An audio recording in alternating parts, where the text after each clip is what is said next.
Oh, Evelyn, that's so quaint. That's what she said, right in front of everyone at our big 4th of July barbecue. My daughter-in-law, Melissa, didn't even try to hide her smirk.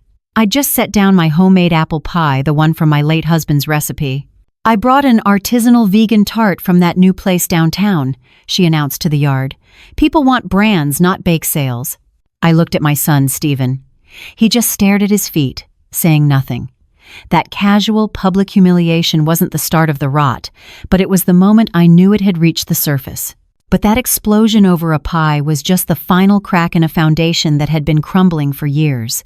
That foundation wasn't just our family, it was the bakery. The miller's hearth. My late husband Tom and I built it from nothing but a bag of flour and a second mortgage. For 40 years, it was our life. When Tom passed, I thought the hardest part was over. I was wrong. The hardest part was watching what came next. When my son Stephen married Melissa, I was so happy for him. She was polished. She worked in marketing, had a razor-sharp mind, and a phone that never stopped buzzing. But she wasn't just a daughter-in-law, she was a brand strategist, and she hated the rustic feel of the hearth. Evelyn, no one wants nostalgia, she'd say, tapping her acrylic nails on our 50-year-old oak counter. They want an experience. They want avocado toast and matcha lattes, not whatever this is.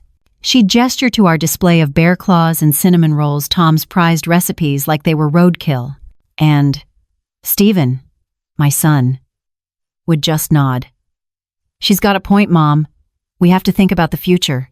His future looked a lot like stainless steel, kale smoothies, and erasing every trace of his father. My keeping the peace had started to feel a lot like losing the war. The 4th of July incident with the pie. That was bad. But the real trouble, the kind you can't come back from, started 3 days later. It was a Tuesday. I was at the bakery, like always. The air was thick with the smell of yeast and cardamom, a scent that was usually my greatest comfort.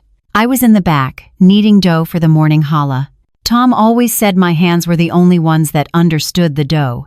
It was a rhythm. Fold, press, turn. Fold, press, turn. Frank, our bookkeeper, was in his little closet of an office, hunched over his ancient adding machine. Frank was the hearth, just as much as I was. He'd been with us since we opened, a quiet, nervous man who wore the same brown cardigan every day, even in July. He was family. He was also the only one who seemed to see Melissa. He didn't trust her new accounting software or her streamlined projections. The numbers, they don't sing, Evelyn, he'd whisper to me, tapping his pencil. Tom's numbers always sang. The bell on the front door chimed, and a blast of cold air conditioning hit the back room. Melissa, an hour early. Frank.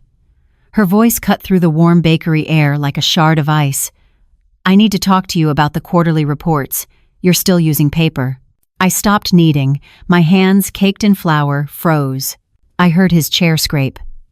Frank came out of his office, and he didn't look right. He was gray. Not just pale. Gray. His hands were stuffed in his pockets, and his shoulders were hunched. Evelyn, he said. His voice was a dry croak. He walked right past Melissa, who scoffed and pulled out her phone, immediately barking at some vendor about a muffin order. He came right up to my kneading table. Frank, what's wrong? You look like you've seen a ghost. Worse, he whispered, leaning in so close I could smell the stale coffee on his breath. His eyes darted to Melissa, who was now pacing by the front window, her back to us. Evelyn, listen to me, we're being audited. My stomach dropped. The IRS? Frank, I thought we paid. No, he hissed, and his panic made my own heart jump. Not the IRS. Someone else. Someone. Inside. They're here. Today. They're looking at everything. He fumbled in his pocket and pulled out a crumpled deposit slip. His fingers were trembling so badly he could barely hold it. Frank, what is this? Check the charity ledger, Evelyn. His eyes were wide, pleading. The one under the desk. The blue one. Not the one in the computer. The old one. The charity ledger? I was confused. Frank, that's just the Kiwanis Club donations. No, it's not. He looked over his shoulder at Melissa again. She was still deep in her phone call. Just check it. And for God's sake, Evelyn, don't eat the... He never finished the sentence. His eyes went wide. He grabbed his chest, a look of utter, profound surprise on his face. He made a small, gasping sound, like a fish pulled from water. And then he just collapsed. He hit the old pine floor with a sickening, final thud. Melissa screamed. It was a sharp, annoyed sound, like she'd spilled her coffee, not like a man was dying. Oh my God! Someone call 911. I was already on the phone, my flour-caked hands shaking so hard I could barely dial. The paramedics came. They worked on him, right there on the floor between the pastry case and the bread rack.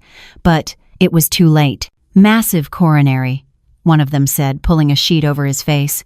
He was gone before he hit the floor. A heart attack. It all looked so normal. So terribly, tragically normal. I stood there, my apron still heavy with dough, my heart pounding a hole in my chest.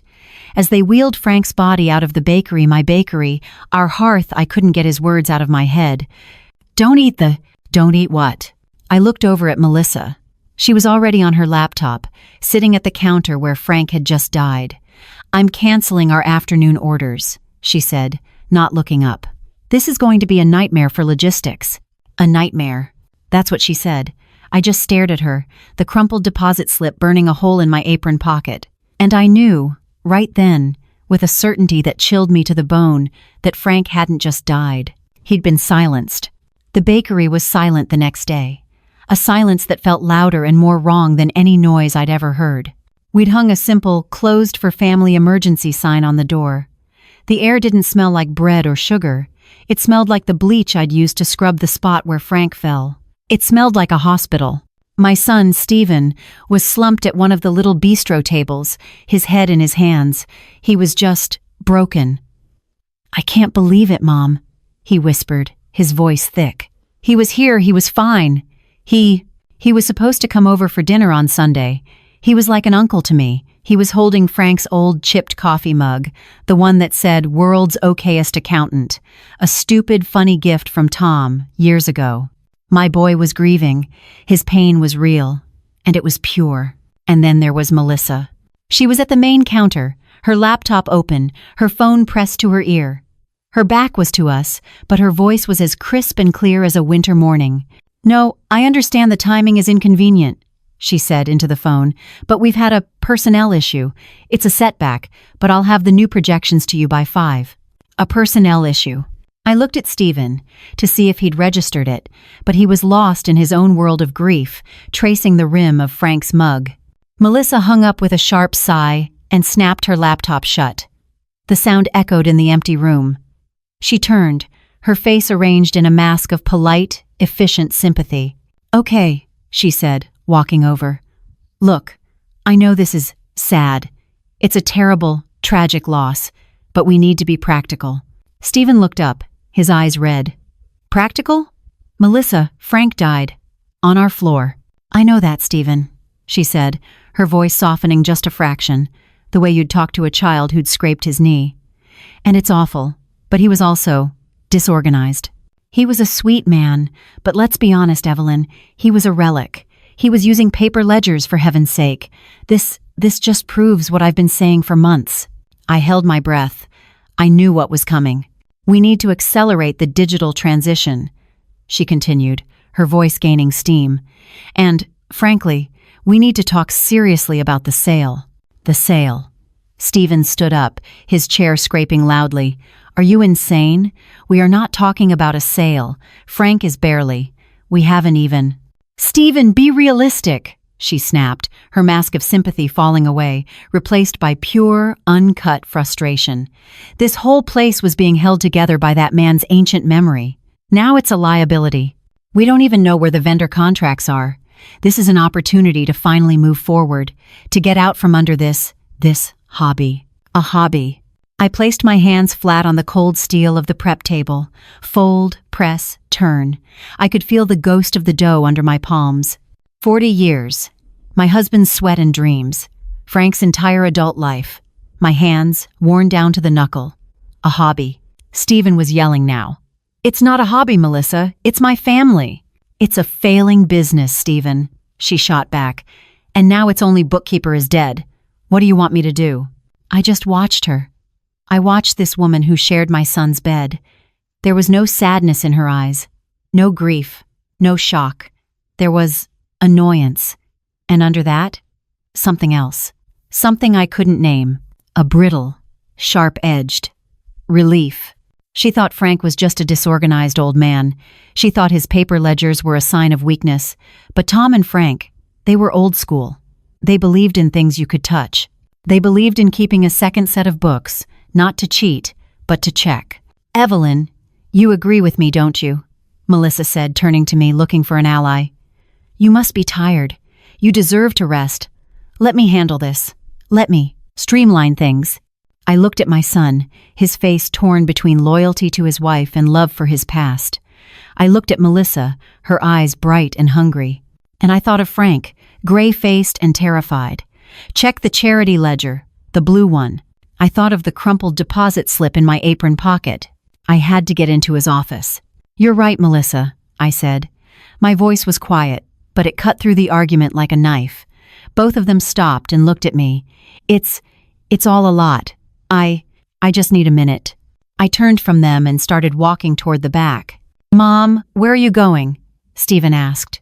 I just need to start cleaning out Frank's office," I said, my voice catching, and I was disgusted to find the tears were real.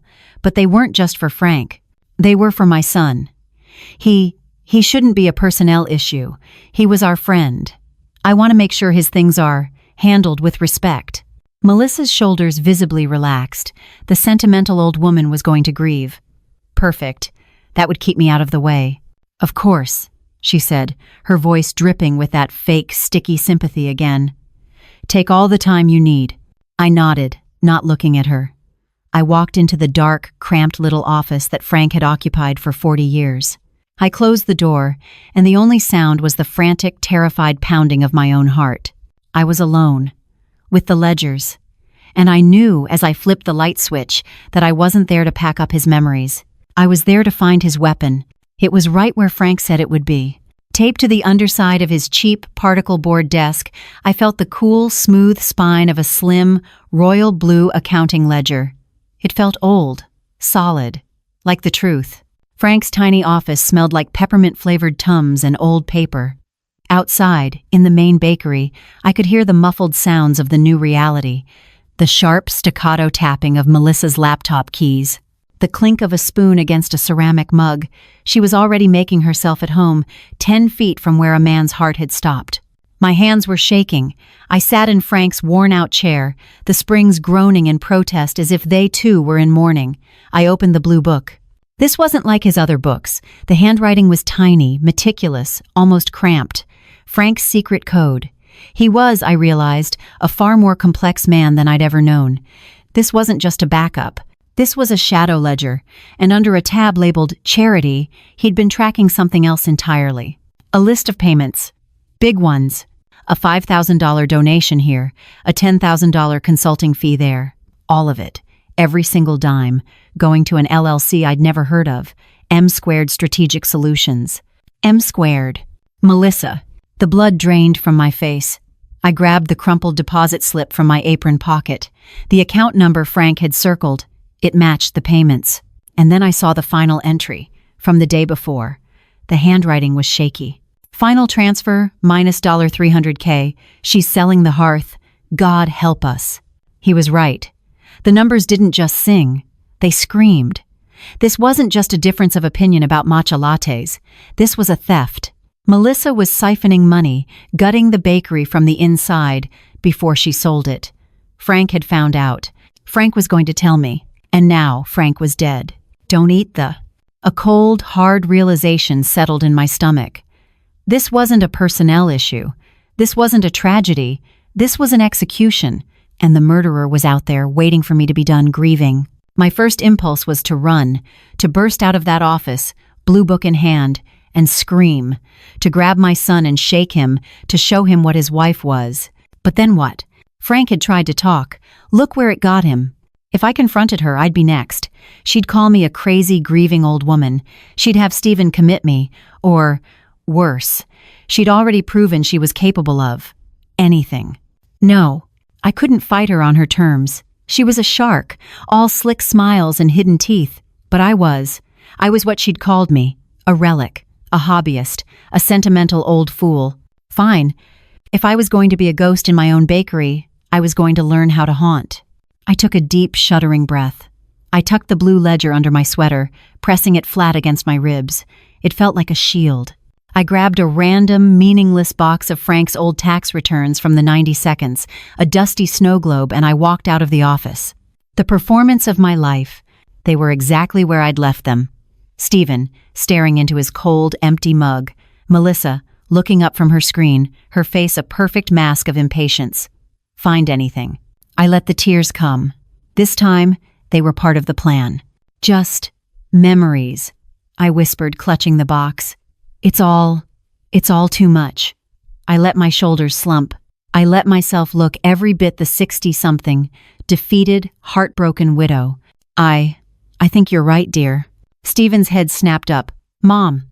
Melissa's eyes narrowed, suddenly laser-focused. She smelled blood in the water. I can't do this anymore, I said, my voice breaking. Frank's gone. Tom's gone. This place. I looked around the bakery, my bakery. It's just a building full of ghosts. I turned to Melissa, letting her see the broken old woman. Maybe you're right. Maybe it is time to let go. Just handle the sale. I don't want to. I can't. Stephen shot to his feet. Mom, you don't mean that. This is Dad's legacy. Your father is gone, Stephen. I snapped, and his shock was so real it fueled my act. I'm tired. I looked back at Melissa, and for a split second, I saw it. A flash of pure, unadulterated triumph in her eyes, so quick I almost missed it. She'd won. The old woman had folded. She immediately softened her expression, rushing over to put an arm around my shoulders. The gesture felt like a spider's web. Oh, Evelyn, she cooed, her voice dripping with fake, sticky sympathy. You're making the right choice, the brave choice. Don't you worry about a single thing. I'll handle all the unpleasant details. You just rest. I nodded, letting her guide me to a chair. Thank you, dear. You're a good daughter. I let her tuck me in, right there in the middle of my own life. I let her pat my hand and tell Stephen to let your mother grieve. I retired to the back office, the one Tom and I had shared, to rest. I didn't rest. I waited until I heard the jingle of Melissa's keys and the click of the front door locking. I waited until I heard her car pull away. Then I picked up the phone. I needed help. I couldn't do this alone. I needed someone who knew the bakery, someone who loved it, and someone Melissa would never suspect. Chloe, I said when she picked up. Chloe, our head baker. A girl in her late 20s with pink-streaked hair, a tattoo of a wheat stalk covering her arm, and a love for Tom's original sourdough starter that bordered on religious. She'd been with us since she was a teenager. She was loyal. And, most importantly, Melissa treated her like the hired help. Invisible. Evelyn? What's up? God, it's so weird. I heard about Frank. I'm so sorry. Can you come back to the bakery? I said, my voice low. I need help with something. And Chloe, don't park out front. She was there in 10 minutes, slipping through the back delivery door like a shadow. Evelyn? What's going on? You're scaring me. I sat her down at the big, flour-dusted kneading table. I pulled out the blue ledger. Chloe, I said, I'm going to tell you something. And if you're smart, you'll walk out that door right now and forget you ever saw me tonight. She just stared at me, her eyes serious. I'm not smart, Evelyn. I'm a baker. And I'm not leaving you. So I told her everything. The ledger, the shell company, the $300,000, my suspicion about Frank. I watched her face go from confusion to disbelief to a cold, hard anger that matched my own. That bitch, she whispered, her hands balling into fists on the table. She's been complaining about our butter costs for months while she's stealing hundreds of thousands. And Frank, her eyes filled with tears. He taught me how to budget for my car payment. She thinks I'm a sentimental old fool, Chloe, I said. She thinks I'm beaten. She thinks she's won. Chloe looked up at me, and a slow, dangerous smile spread across her face. So, what's the plan, boss? The plan, I said, placing my hand flat on the ledger, is that we're going to let her. We're going to let her sell the bakery. We're going to give her just enough rope. Chloe's smile widened. To hang herself. Exactly. The word hung in the air, cold and heavy as a meat hook. The bakery was dark, the only light coming from the street lamp outside, painting long, eerie shadows across the flour-dusted floor. We weren't a boss and a baker anymore. We were two women with a secret. Okay, Chloe said, her voice dropping to a whisper. The ledger proves the money. It proves what she did. It doesn't prove why Frank. You know. She couldn't say it. I couldn't either. Frank's death was still, officially, a tragedy, a heart attack, a horrible coincidence. His last words, Chloe, I said, my own voice barely audible. He was trying to warn me. He said, don't eat what? She looked around the dark kitchen. We were in a room filled with food, pastries, buns, muffins. Everything suddenly looked sinister. I don't know. But we have to find out. My mind was racing. What about the cameras? The security cameras Tom and I had installed. Chloe's eyes snapped to the small black dome in the corner of the ceiling. I thought those were just for show. Don't they just loop? I think so, I said. This was my old fool act, but this time it was real. I don't know how they work. Tom's old office, the computer in there controls them. I never. No, Chloe said, already moving. You're thinking of old VHS junk. This is a digital system. It saves to a hard drive. Unless Melissa. She stopped. No, she wouldn't even think of it. She thinks we're harmless. Where's the drive? In the back office, I said. Tom's old office. We moved through the dark bakery, my heart pounding so hard I was afraid it would give us away. Every creak of the floorboards sounded like a gunshot. We were looking for a ghost, and I was terrified we'd find one. Chloe sat at Tom's dusty desk, the bluish glow of the monitor illuminating her face. Okay, Hearthcam secure. God, what a cheesy name. Tom liked it, I said. It's loading.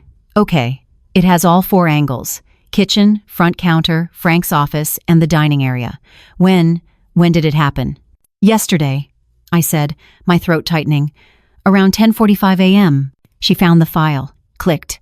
The screen filled with the silent black and white view of my kitchen. It was normal. Banal, even. I saw myself in the back, kneading the challah. I saw Frank walk out of his office, looking gray. There, I whispered, my finger trembling as I pointed to the screen. That's when he came to me.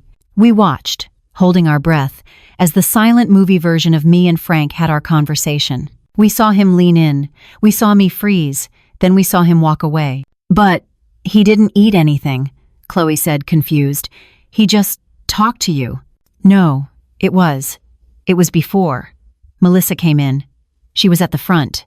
Okay, let's look at the front counter camera, Chloe said. She clicked. Rewound. When did Melissa get here? About 10:30, I said. Click. There. 10:31 a.m. The front door chimes. Melissa struts in. She's on her phone. She's annoyed. She barks at Frank. There, I said. See? She's yelling at him. We watched. Melissa yelled. Frank came out. He looked gray. He walked past her. He came to me. I don't get it, Chloe said, frustrated. He didn't eat anything. He didn't drink anything. Maybe it really was a heart attack, Evelyn. Maybe the stress. No, I insisted. He said it. Don't eat the... My mind was racing. What did I miss? He was in his office before she got here. What was he doing then? Chloe sighed. Okay, let's check his office cam. 10 a.m. Click. We watched. Frank, sitting at his desk, tapping his adding machine, sipping his coffee, rubbing his temples. He looked stressed, but alive. 10:15 a.m. Still there. 10:20 a.m. He stands up, stretches. 10:25 a.m. Wait, Chloe said. He's getting up. He's going to the kitchen. Click. Kitchen cam. Chloe switched angles, fast. 10:25 a.m. There's Frank. He's pouring himself a cup of coffee. Okay, so we got coffee. Wait, I said, grabbing her arm. Look, at the pastry case. The timestamp read 10:26 a.m. The kitchen door, the one from the main dining room, swung open. It was Melissa. "But I thought she got here at 10:30, Chloe whispered. "So did I said, my blood turning to ice. "She was in the kitchen, where she never went. She called it unhygienic. She wasn't on her phone. She was focused. She walked to the specials rack, where Chloe put the day-olds and, oh my God, Chloe breathed, the gluten-free stuff. Frank was at the coffee machine, his back to her. He hadn't even heard her. Melissa looked right at his back. Then she looked at the pastry rack. She selected a single, specific muffin, a blueberry one. Then she turned, and where did she go? I asked. Back to the front. Chloe clicked to the front cam. Nothing, she wasn't there. Wait, I said. Go back to the kitchen cam. Just let it play. Click. 10:26 a.m. Melissa is there. She picks the muffin. Frank is getting his coffee. He turns. He sees her. We watched the silent, grainy footage. We saw Frank jolt. He dropped his mug. It shattered on the floor. He started yelling. We couldn't hear the words, but his body language was pure panic. He was pointing at the muffin, pointing at her. Melissa just smiled. He walked, almost stumbled, back to his office. Click. Office cam. 10:30 a.m. Frank sits down, breathing hard. He puts the muffin on his desk. He stares at it. He's crying. 10:31 a.m. We hear the jingle of the front door bell on the other camera's audio feed. Melissa, arriving for the first time. 10:32 a.m. Frank stands up. He looks, resigned and terrified. He walks out of his office. Click. Front counter cam. We see the scene we already knew. Melissa yelling. Frank, gray and stumbling, walking past her. Click. Kitchen cam. Frank coming to me. Check the charity ledger. Click. Main floor cam. Frank collapsing. Chloe and I sat in the dark, in the glow of the monitor. She didn't make him eat it, Chloe said, her voice shaking. She threatened him with it. Or maybe it wasn't for him, I said, the realization hitting me like a physical blow. He was trying to warn me. Don't eat the... I looked at Chloe. She wasn't trying to poison Frank, Chloe. She was trying to poison you, Chloe breathed. She brought one muffin, your favorite, the gluten-free blueberry. You have one every morning at 10:30 with your coffee. And Frank, I whispered, the tears finally coming, hot and bitter. Frank, he must have seen her. He must have known. He confronted her. He knew what she was doing. And the shock, the fear, she told him. And it killed him. The heart attack wasn't a coincidence. It was murder. Maybe not with a poison, but with a truth so toxic it stopped a good man's heart. Chloe reached out and hit the save button, then copy. She slid her own USB drive into the tower. We got her, Evelyn. We have the what, I said, my voice cold and hard. We have the how, but we still need the why. She's a thief, yes. But this is something else. I looked at the saved video file. The ghost in the kitchen. She's overconfident, I said. She thinks I'm a grieving widow.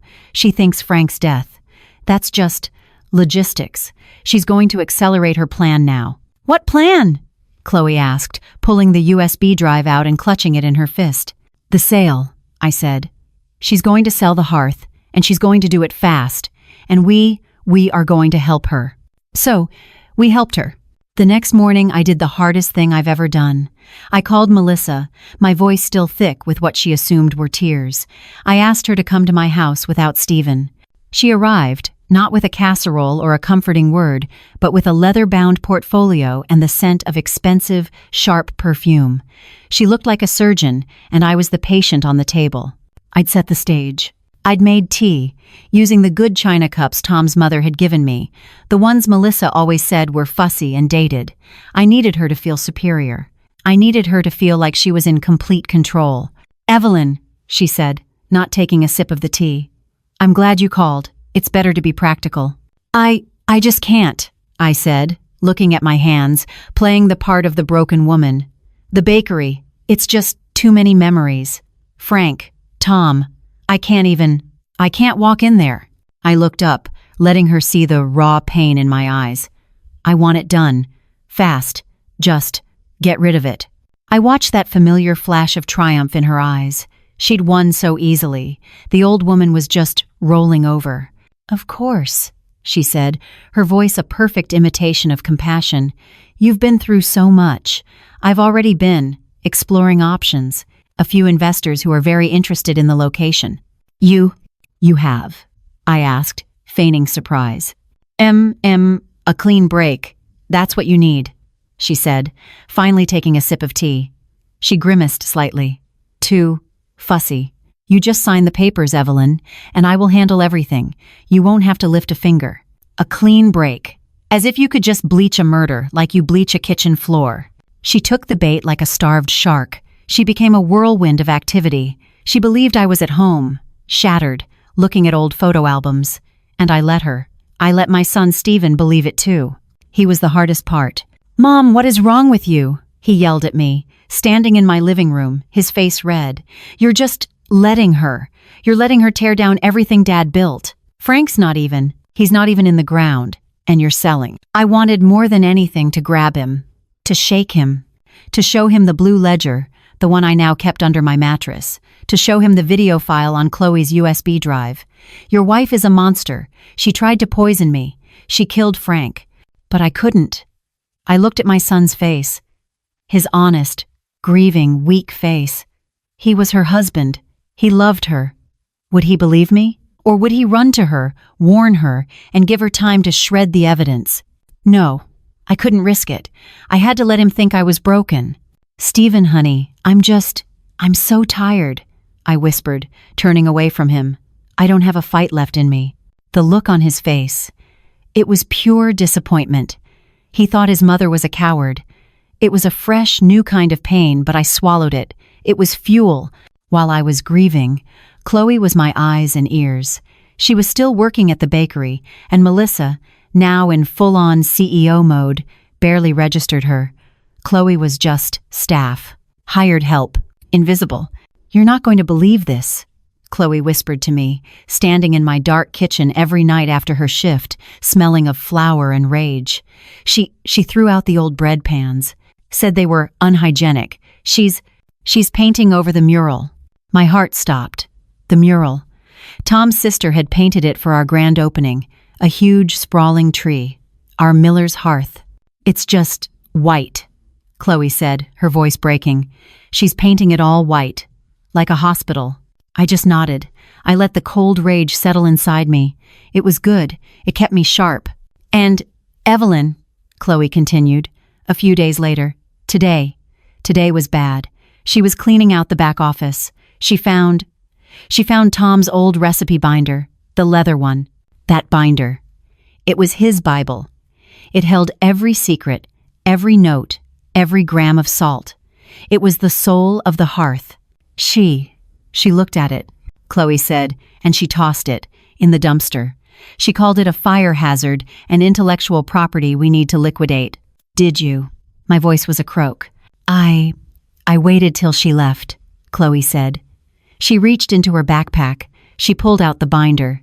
It was stained with coffee grounds and God knows what else. I dug it out. I took the book. I held it to my chest. I didn't cry. I was past that. This wasn't just about money. This wasn't just about Frank. This was about erasure. She wasn't just stealing a business. She was trying to erase a life. My life. Tom's life. And then, the masterpiece. Chloe came to me, a week later. She was holding her phone. You need to see this. It was an Evite, a sleek, corporate gray Evite, honoring a legacy, building a future. Melissa was hosting a press conference. She's not just selling it, I breathed, reading the text. She's bragging. Oh, it's worse, Chloe said, scrolling. She's invited the Hometown Gazette. She invited that food blogger from the city who wrote that nasty review last year. She invited the Chamber of Commerce. She invited the mayor. My stomach turned. She was positioning herself as the savior. The dynamic, smart, modern woman who was rescuing the struggling relic from the grieving widow. She wasn't just going to rob me. She was going to make the entire town applaud her for it. When? I asked, My voice was calm. Friday. 3 days. At the bakery. She's rented a podium. Evelyn. A podium. A podium. Good, I said. Chloe looked at me confused. Good? Evelyn, she's going to stand up in front of everyone and lie. Yes, I said. She is. She loves a presentation, doesn't she? She loves her projections and her streamlined data. It would be a shame if she didn't have visual aids. I turned to Chloe. Is the old digital projector still in Tom's office? The one he used for the Kiwanis Club pancake breakfast slideshows? A slow, dangerous smile spread across Chloe's face. I think so. Yeah. It's dusty. But it's there. Good, I said. I'm sure she'll be too busy to handle the tech. She'll probably ask you to set it up. She already did, Chloe said, her eyes gleaming. She called it menial work. Then you make sure it's aimed at that big, blank, white wall, I said, my hand closing on Tom's ruined recipe book. Make sure it's plugged in. Make sure it's streamlined. And Chloe, yeah, boss, keep that USB drive in your pocket. The night before the event, Melissa called me. Her voice was pure, sickly honey. Evelyn, just checking in, honey. I'm so excited for tomorrow. I really hope you're feeling strong enough to come. It's so important to me that you're there. You know, to pass the torch, so to speak. She was building her own stage. She was writing her own script. She was hammering the nails into her own coffin. I looked at the picture of Tom on my mantle. She's built the stage, Tom, I whispered. Then I picked up the phone. I wouldn't miss it for the world, dear, I said. I'm so proud of all your hard work. I was so proud of all her hard work. The day of the press conference, I felt a calm I hadn't felt in years. It wasn't peace, it was focus, like the cold, still air right before the thunder breaks. I walked into the miller's hearth, and for a moment, I couldn't breathe. It wasn't my bakery. The warm, buttery yellow walls Tom and I had painted were gone, replaced by a sterile, glaring hospital white. The mural of the miller's hearth tree, our namesake, a copy of the one in our first tiny apartment, was just gone, painted over, erased. The air didn't smell like yeast and sugar. It smelled like latex paint and Melissa's sharp, expensive perfume.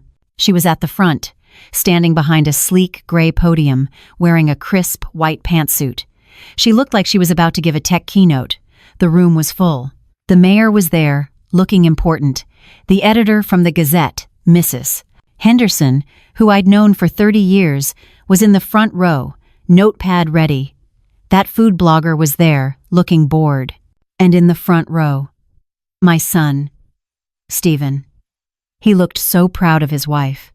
He caught my eye as I slipped into the back and gave me a small, sad, pitying smile. The kind of smile you give someone who just doesn't get it. It almost broke me, but almost doesn't count. In the back by the wall, Chloe was fiddling with the old projector. She looked pale, her pink-streaked hair tucked behind her ears, but her hands were steady.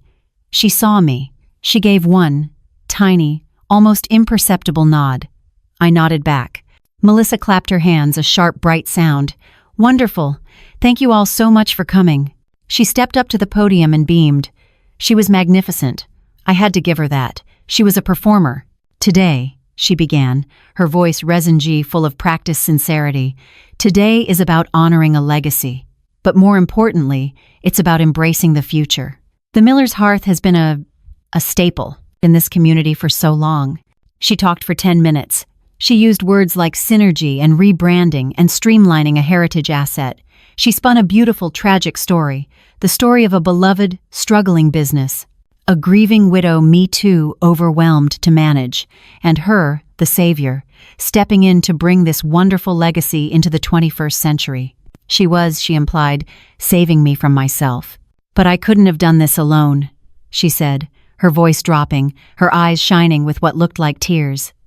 This journey has been so emotional, especially for my dear mother-in-law, Evelyn. She turned to me, her arms wide, a brilliant spotlight on her grief. Evelyn, darling, would you come up, please? Just to say a few words. To pass the torch. A little awe rippled through the crowd. Every eye in the room turned to me. The broken old woman, the sentimental relic. I stood up. I walked toward the podium. I didn't shuffle. I didn't look down. I walked right up the steps. Melissa put her arm around my shoulder, a gesture of support for the cameras. "We're all so proud of you for being here," she whispered, for my ears only. I stepped away from her arm. I turned, not to the crowd, but to face her. "No, thank you, Melissa," I said. My voice wasn't a whisper. It was clear and cold, and the microphone picked it up perfectly. The room went dead silent. I said, "I'll keep the torch for now." Her smile froze. It didn't fall. It just froze. "Evelyn, honey, what are you?" "You love presentations, dear," I said, my voice ringing out. "You're so good with your projections. But you missed a few." "Chloe." From the back of the room, there was a click. The projector hummed. An image, grainy black and white, flashed onto that big, sterile white wall. The kitchen camera, time-stamped. What is this?" the mayor asked, squinting. "This," I said, my voice cutting through the silence, "is my daughter-in-law, Melissa. 10 minutes before Frank's tragic heart attack. We all watched. We saw her sneak in the back door. We saw her go to the pastry rack. We saw her select one specific muffin. We saw Frank enter. We saw him jolt. We saw him drop his coffee mug. We saw them argue. And then we saw her smile. A calm, cool, terrifying smile as she placed the blueberry muffin, my muffin, on the counter and walked away. Someone in the front row gasped. I heard the click, click, click of the Gazette's camera, but it wasn't aimed at the podium anymore. It was aimed at the wall. Melissa was the color of her white pantsuit. This is insane. It's out of context. Evelyn, stop this." "You're right," I said. "It is out of context. You need the why. Chloe, the charity ledger, please." Click. The video was gone, replaced by a spreadsheet, a scan from Frank's blue ledger. M² Strategic Solutions. I read, nice and clear. My. Sounds official. And look at that transfer. $300,000. Just gone. Right before she planned to sell my bakery and honor my legacy. "Melissa." Stephen was on his feet. His voice was a choked whisper. "Melissa." "What? What is M²?" "It's nothing," she shrieked, her voice a full octave higher. She's delirious. She's a crazy old woman. She's lying." "Am I?" I said. I reached under the podium. I pulled out my late husband's recipe binder, the leather-bound one, the one Chloe had pulled from the dumpster. It was still stained with coffee grounds. I didn't say a word. I just held it up. That was what did it. Not the video, not the ledger. The binder. Mrs. Henderson, from the Gazette, stood up. Is that Tom Miller's book?" The room's shock turned into something else, something dark, something angry. This town knew that book. "She called it," I said, my voice finally breaking, but not with sadness, with pure, uncut rage, a fire hazard, and threw it in the trash. That was it. That was the moment. Melissa looked at the binder. She looked at the angry faces of the mayor, the press, the town. She looked at her husband, who was staring at her with dead, empty eyes. And she ran. She didn't walk. She didn't exit. She shoved the podium, knocking it over with a loud crash, and she ran out the front door. She ran. She shoved the podium, knocking it over with a loud, hollow crash, and the microphone, still on, hit the floor and let out a high-pitched, screaming wail of feedback. For a second, the whole room was frozen. The only sound was that electric, ear-splitting shriek. Then, the flash. It wasn't just one. It was a storm of flashbulbs. The Hometown Gazette photographer was on his feet, his camera firing like a machine gun. Click flash. Click flash. The food blogger wasn't bored anymore. He was holding his phone up, his eyes wide. "Oh my God, this is live. This is going live." The room just erupted. It wasn't shouting. It was a low, rising, angry murmur, like a hornet's nest that's been hit with a rock. Did you see that?" M². "That was her. All along. $300,000. Forget the money. It was Mrs. Henderson from the Gazette, her voice sharp and shaking with rage. She threw out Tom's binder. That witch. That was it. That was the sin. The embezzlement was a crime, but throwing out Tom's recipe book, that was a sacrilege. That was the moment the town, the community we had fed for 40 years, turned on her completely. I just stood there. My hand was resting on the podium I'd just righted. I could still feel the coffee-stained, warped leather of Tom's binder under my other palm. I felt hollow, not happy, not satisfied, just empty. The storm had finally broken. The lightning had struck. Mom, I turned. My son, Stephen, was still standing there. He hadn't run after his wife. He was staring at me. His face was a white, bloodless mask of shock. Mom, he said again, and his voice was a strangled, broken thing. What did you do? It wasn't a question. It was an accusation. In his eyes, I was the one who had destroyed everything. I was the one who had humiliated his wife.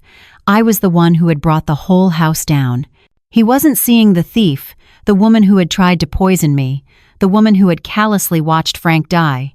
He was seeing his mother, who had just pulled the pin on a grenade and rolled it into the middle of his life. What could I say? I got justice, I saved our family, I protected your father's legacy? Before I could answer him, a new sound came from outside, a real scream. Melissa's voice, high and thin and animalistic. Get your hands off of me! Don't you know who I am? The entire crowd, the press, the mayor, the food blogger surged to the front windows, pressing against the glass. I walked, slowly, past my son. I stood at the window and looked out. She hadn't gotten far. In her magnificent, arrogant need to look important, Melissa had hired 2 off-duty police officers to stand by the front door. Event security, she'd called it, to make sure the mayor feels secure. She had run right into them. One of them, a big man I recognized from the morning coffee rush, had her by the arm. Ma'am, you need to calm down. Calm down, she shrieked, her voice cracking. That old bitch is lying. She's delusional. She's insane. Let me go. And then she did it. She hauled off and slapped him. A full, open-palmed, resounding crack that echoed down the quiet street. It was like time stopped. The officer didn't even flinch. He just looked at his partner, and his partner just sighed, like he'd seen this 100 times. Ma'am, you're under arrest for assaulting a police officer. No, this is a mistake. You can't. Then, the handcuffs. The click of the steel ratchet was the loudest sound in the world. And the flash bulbs. The Gazette photographer was out the door, running, click, flash, click, documenting every second of it. Melissa, her face a mask of pure, ugly rage. Her beautiful white pantsuit rumpled. Her hands cuffed behind her back as she was pushed, unceremoniously, against the side of a squad car. It was awful. It was humiliating. It was justice. I turned away from the window. The room was almost empty now. The entire press event was outside on the sidewalk, watching the final act. Everyone. Except Stephen. He was still standing in the middle of my ruined, sterile, white-walled bakery. He was looking at the floor. He'd sunk into one of the bistro chairs, his head in his hands. I walked over. I reached down and turned off the screaming microphone. The silence that fell was for the first time a real peace.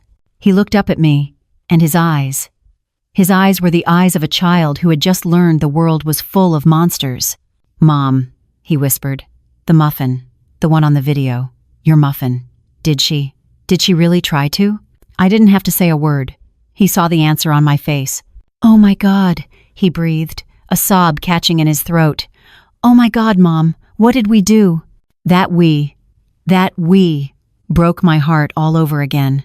I put my hand on his shoulder. His whole body was shaking.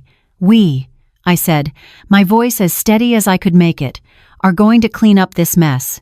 And then we're going to bake. He just cried. I looked out the window. The police car was pulling away, its lights flashing silently. The flashbulbs were still going off. I had won. I had saved the hearth. I had justice for Frank.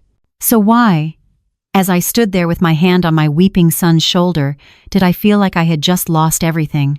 I felt like I had lost everything. We stood in the wreckage. The bakery was a graveyard of good intentions. The floor was littered with flyers from Melissa's press kit. The toppled podium looked like a casket. And my son was just gone. He was a hollow shell, sitting in a bistro chair, his face buried in his hands, his shoulders shaking with silent, racking sobs. The victory I'd wanted. It tasted like ash. I had saved the hearth, but I had destroyed my son. I was just standing there, my hand on Tom's recipe book, trying to figure out how to take the next breath, when my cell phone rang. The sound was so obtrusive, so normal, it felt like a slap. I fumbled in my apron pocket. Unknown number. Hello. My voice was a dry croak. Mrs. Evelyn Miller. The voice was male, tired, and all business. This is Detective Rourke. We have your daughter-in-law, Melissa, down at the precinct. Yes, I saw, I said. Well, ma'am, we have a complication. She's cooperating. I almost laughed. Cooperating? Officer, that woman wouldn't know the truth if— No, Mrs. Miller, you don't understand, he said, cutting me off with a weary sigh. She's cooperating, fully. The fraud, the embezzlement, M-squared strategic solutions. She's singing like a canary. She's giving us everything. She's not even asking for a lawyer. I was confused. So, what's the problem? There was a long pause on the other end. I heard him shuffling papers. The problem, ma'am, is Frank's death, and the attempted poisoning. What about it? I said, my voice hardening. I showed you the video. You did, he said. And she doesn't deny it. But she's telling a different story about it. And the thing is, Mrs. Miller, we found evidence on her phone to back her up. My blood ran cold. What story? What evidence? I don't understand. We recovered a series of deleted text messages. From the morning Frank died, he took a breath, and then he just read it. Flat. Like he was reading a grocery list. A text. From your son, Stephen, to Melissa. Sent at 10:28 a.m., 2 minutes after she was in that kitchen. It reads, I held my breath. He's making a scene. He's threatening to tell you about the debts. I gave him the special one from the back, just like you said, the one you brought. But he saw me. He knows. He's clutching his chest. He looks bad. Melissa, what do I do? The room just tilted. My hand went to my mouth. I couldn't breathe. I looked at my son, Stephen, still sobbing in the chair, completely unaware. The detective's voice was still in my ear, a relentless, monotone drone. Melissa's reply, sent at 10:29 a.m., was, delete this, and stay calm. He's old. It's probably just a panic attack. I'm coming back in the front. Stick to the plan. I'll handle it. He paused. Mrs. Miller, are you still there? I couldn't form the words. What? According to your daughter-in-law, the fraud was her idea, yes. A way to leverage assets before the sale. But your son, ma'am, he had a problem. Gambling debts. A lot of them. He'd been skimming from the bakery for almost a year. That's what Frank found. I stared at my son's back. The debts. Melissa's story, the detective said, is that Stephen was the one who was going to be exposed. Frank was going to tell you. Melissa, she was just trying to protect her assets. Her words. The embezzlement was hers. But the pastry, Mrs. Miller. The special one. She says that was all your son's panic. I couldn't. My mind flashed back. Stephen, at the 4th of July, staring at his feet. Not defending me. Stephen, she's got a point, Mom. We have to think about the future. His grief for Frank. Was it grief or was it guilt? And then, his face, just minutes ago. The shock, the horror, and those words. Mom, what did we do? We, not what did she do? We. Mrs. Miller, the detective said, his voice sounding very far away. I hung up. I didn't say goodbye. The phone slipped from my hand and clattered onto the floor. Stephen's sobs had quieted. He was just sitting there, his body slumped. He looked up, his face pale and tear-streaked. He looked like a little boy who had been caught. Mom, he whispered. Mom, what's wrong? You're You're white as a sheet. Was that the police?" I looked at my child, my boy, the one I had. He hadn't been shielding his wife. He had been hiding behind her. The crime hadn't been the calculated, cold-blooded evil of a shark like Melissa. It was the stupid, panicked, weak crime of a coward. My son. And that was so much worse. "Stephen," I said. My voice was a stranger in the room. It wasn't my voice. It was something else. Something cold and hard and broken. "Stephen, what were the debts?" He didn't answer. He just crumbled. It wasn't a sob. It was a complete physical collapse. He slid out of the bistro chair and onto his knees. Right there on the floor, I'd scrubbed clean of Frank's ghost. He put his hands on the linoleum, his head hanging down, like a man waiting for the axe. "Stephen." I didn't raise my voice. I didn't have to. The coldness in it was enough. "Look at me." He shook his head, his shoulders hitching. I can't." "Look at me." Slowly, agonizingly, he raised his head. His face. Oh, his face. It wasn't the face of my son. It was the face of a terrified stranger, a cornered animal. The pride, the man of the house act, the condescending pity he'd shown me. All of it was gone. He was just a weak, terrified boy. It started small, he whispered, the words tumbling out, desperate and pathetic. "Online. Just sports. A bad bet. Then trying to win it back. You know? Just trying to get even." I just stared. I said nothing. It got big, Mom. It fast. I took some from the register. Just to cover it. I was going to put it back. But then I lost that. And I had to take more. From the vendor accounts. The vendor accounts. The ones Frank managed. And Frank found it. He choked on the name. He was so disappointed, Mom. Disappointed. That was the word. He didn't yell. He came into his office and he showed me the blue ledger. His ledger. He'd been tracking me, he said. Stephen's voice broke. He said, your father would be ashamed. He said I was a disgrace. He said he was going to tell you. The room was so quiet, I could hear the hum of the empty pastry case. He was going to ruin us, Mom. He was going to tell you. Everything was going to end. So you. I couldn't finish the sentence. "No!"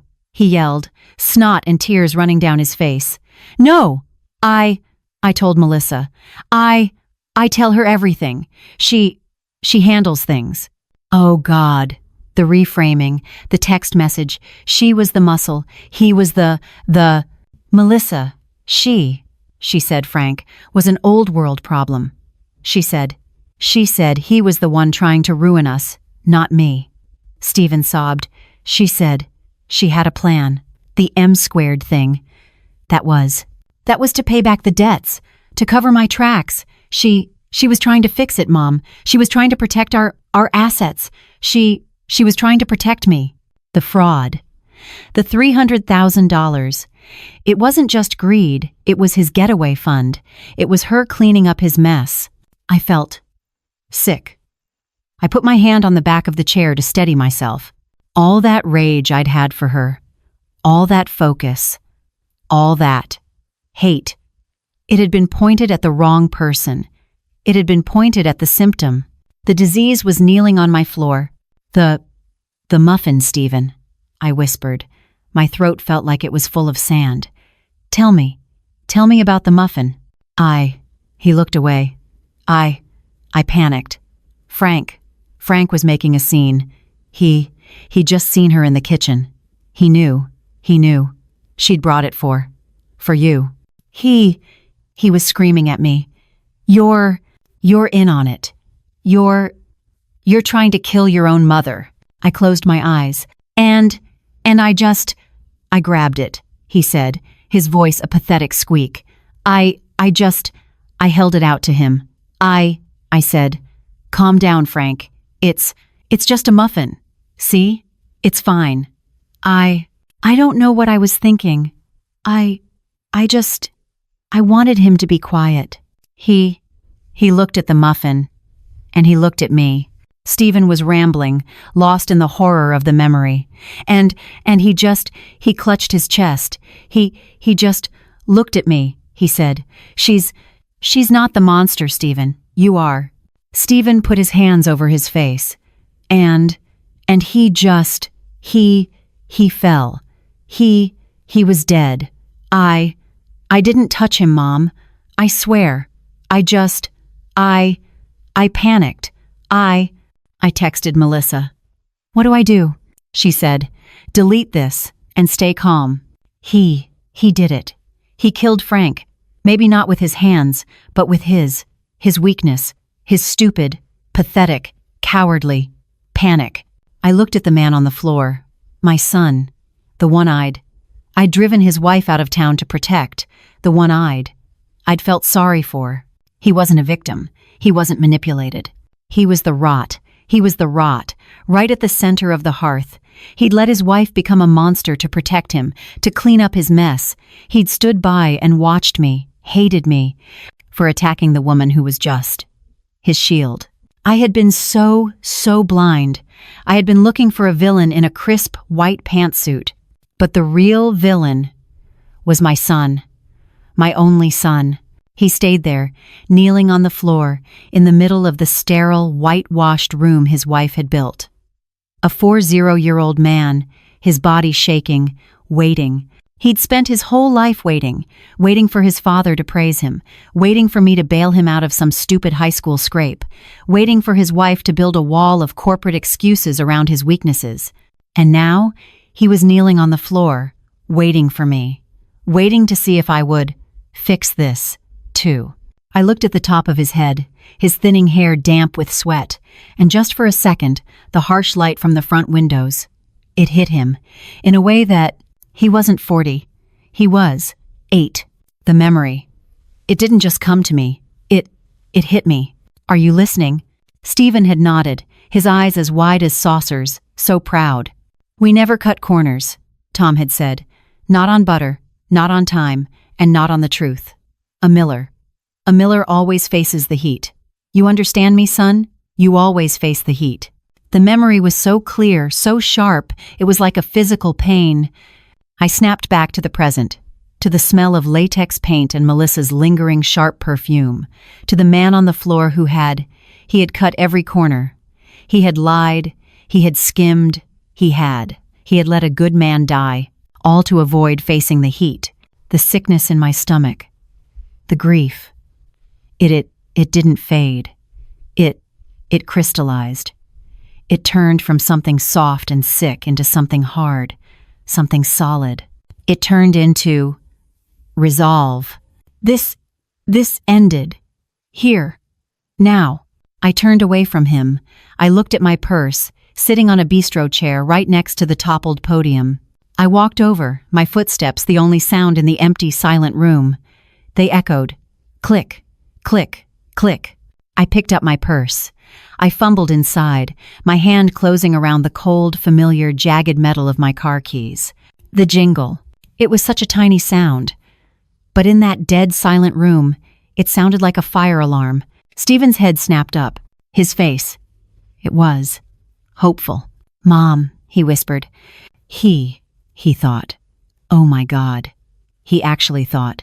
He thought that, after all of this, all of it, I was going to drive him home. That I was going to hire a lawyer. To hide him. He thought I was going to become Melissa. He started to scramble to his feet, wiping his nose on the sleeve of his expensive rumpled suit.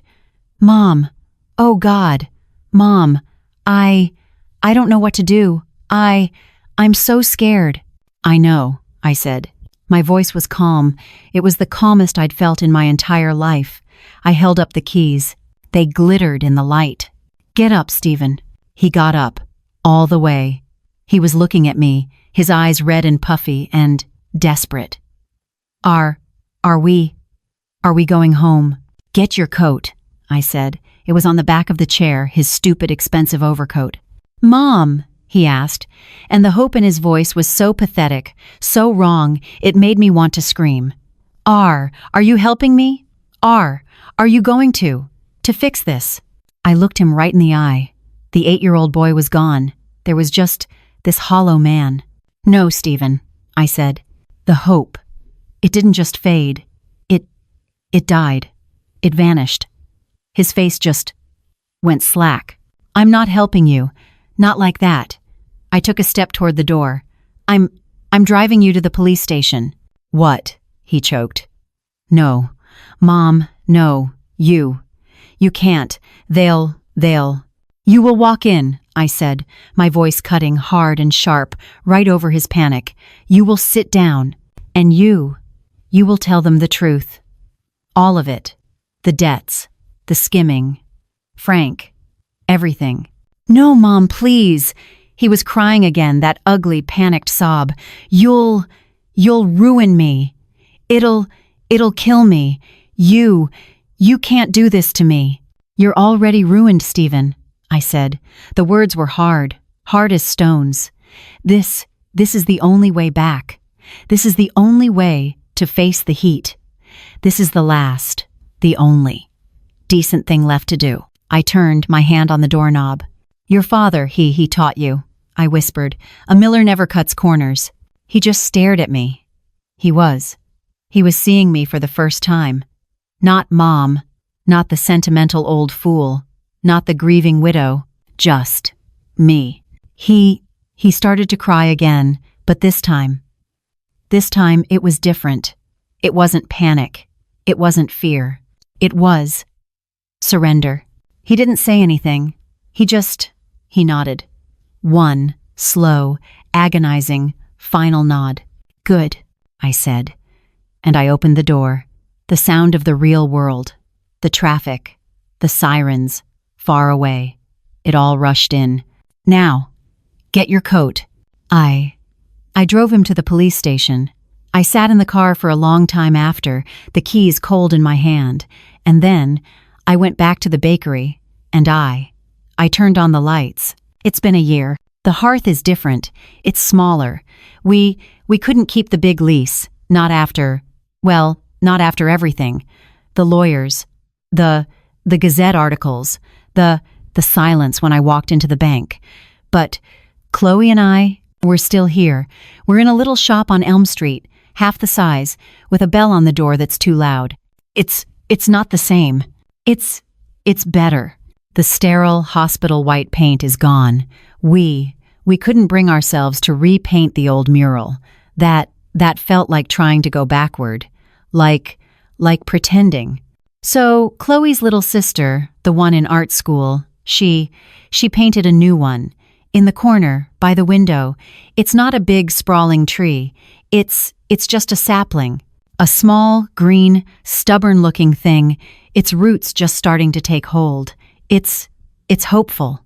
And the air smells like us again. It smells like yeast and cardamom and real butter.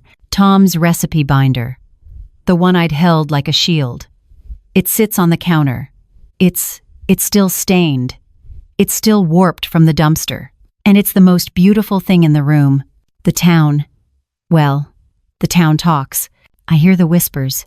When I'm at the post office or just buying flour at the Costco, they call me the Iron Widow. That's her, they say, not quite low enough. That's the one who turned in her own son. Let them talk. Reputation. Reputation is just what other people think you are. It's Melissa's white pantsuit. It's smoke. It's not real. This morning the mailman dropped off a letter. Not a bill. A real letter. From the state correctional facility. My hands, they still shake, just a little, when I see that return address. I sat at our one little bistro table, the one from the old shop, and I opened it. His handwriting. It's different. It's slower. It's not the panicked, messy scrawl of a boy trying to cover his tracks. It's the careful, deliberate print of a man. Dear Mom, it said. I'm in a program here. It's hard. They make you tell the truth. over and over, until it's not a weapon anymore. It's just a fact. He wrote about Frank. He wrote that he's accountable. Not, I'm sorry it happened. He wrote, I'm sorry I did it. There's a world of difference in that one single word. He said he's working in the kitchen. He said, it's just bread, but it's honest work. It feels like Dad. I folded the letter. I put it in my apron pocket. I could feel the square of the paper, warm, against my hip. I looked up. On the wall, right next to our little sapling mural, I have a picture of Tom, the one from our grand opening. He's got a big, stupid smudge of flour on his nose, and he's beaming. I looked at him. I didn't have to say anything. Happy isn't the right word for what I feel. Happy it's for barbecues and apple pies. It's a before word.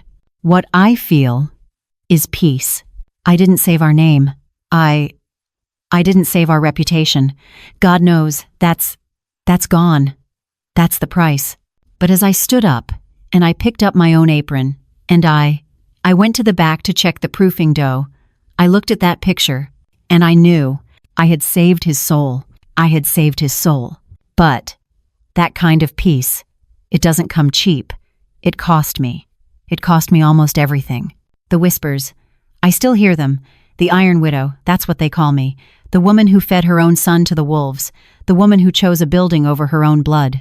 They don't understand. They think it was a choice between a bakery and a boy. They're wrong. They say blood is thicker than water. That's what they kept telling me. That a mother's love it's supposed to be unconditional. That it's supposed to cover, to protect, to hide. But I learned something, the hard way, the truth. The truth is thicker than both. It's heavier. It's the only thing that lasts. Everything else, it's just a story we tell ourselves. It's Melissa's white pantsuit. It's a painted over wall. It's a lie. I had to make a choice. A terrible, awful choice. The kind of choice I wouldn't wish on my worst enemy, not even on Melissa. I had to choose between saving my son's life and saving his soul. Because to save him, to hire the lawyers, to hide the truth, to let Melissa take the fall for all of it. What would I have been saving? I would have been just putting a lid on the rot, letting it fester, letting it win. He would have been a hollow man for the rest of his life. Just a scared little boy hiding behind his mother's skirt forever. No, Tom always taught us, a miller always faces the heat. I guess I finally understood what that meant. It's not about being tough. It's about being clean. A lot of people right here in this town, they think I made the wrong choice. That a mother's job is to protect, no matter what. So now, I want to ask you, when everything was on the line, when it was your own blood, your own heart, that boy, you taught to walk, what would you have done? If this story, if my story, if it resonated with you, I would love to read your thoughts in the comments below. Let me know. Honestly, what would you have done? And if you're so inclined, please don't forget to like and subscribe. It helps me. It helps me know that sharing these hard truths, that it's worth it. Thank you. Thank you for listening.